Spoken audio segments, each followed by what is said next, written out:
Good morning. It's Wednesday. We're making great progress. I haven't been distracted yet and introduced another devotional, 47, 48.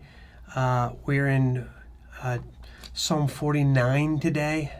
So the steam train is moving forward. I hope you're enjoying these. This is another one of those psalms that I'm not going to read the entire psalm. It's a little too long. I'll set it up for you and then read portions of it. It's an ancient conundrum. You dedicate your whole life to God. You try to serve Him. You try to be obedient. You try to be faithful. You try to align your will with God's will, to walk in His ways. Then you look outside and you see others who have no interest in God. They don't want what God wants. They don't work for what God works for. They don't care about what God cares about. They seem to be happy. They seem to flourish. They seem to be wealthy. Sometimes you can see just massive moral holes in their life.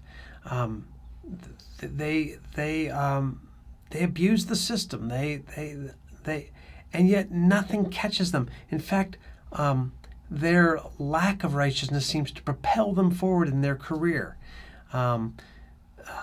So what are we supposed to do about that? How are we supposed to think about that? So now here's some of the language of this psalm. Why should I fear when evil days come, when wicked deceivers surround me, those who trust in their wealth and boast of their great riches? No one can redeem the life of another or give to God a ransom for them. The ransom for a life is costly. No payment is ever enough, so that they should live on forever and not see decay. For all can see that the wise die, that the foolish and the senseless also perish, leaving their wealth to others. People, despite their wealth, do not endure. They're like beasts that perish. This is the fate of those who trust in themselves, of their followers who approve of their sayings. They're like sheep that are destined to die. Death will be their shepherd. You might hear echoes of Ecclesiastes here. It's the same sort of thought. Wisdom literature, trying to work out this problem. What do you do when you see these others? Here the psalmist is like, listen, their life is going to end, and there is a way in which what they've invested in will come to an end with them. When you invest in God's righteousness and God's kingdom, right, living according to the law, right, you're investing in realities that are larger than just this temporal plane. So the psalmist is bringing comfort here. Now, it might feel like, okay, you're just whistling in the dark, you're just making yourself feel better, except for, now spring forward with me to the Sermon on the Mount, and Jesus saying in that context, don't lay up for yourself treasures on earth, where moth and rust destroy. Lay up for yourself treasures in heaven, where moth and rust cannot touch those things. Where your heart is, there is your treasure as well. Jesus tapping into an ancient tradition of saying, listen, yes, there is a way in which people live on this earth, and they can be rebellious and willful. They can not care a whit about God, and they seem to get ahead. That is investing in earthly treasures.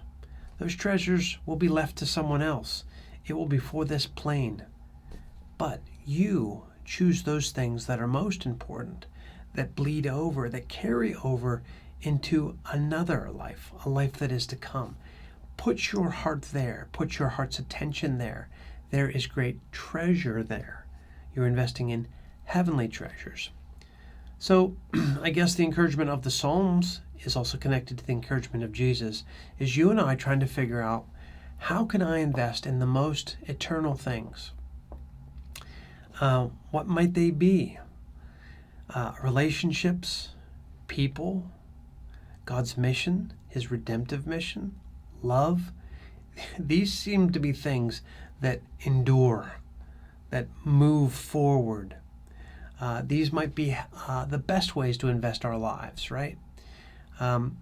So this is just a time where the Psalms connects us to Jesus and reminds us, how do I invest in, not get caught up in the rat race that I see others in, but still investing in the most worthy things. Grace and peace to you. I hope this is a word of encouragement today.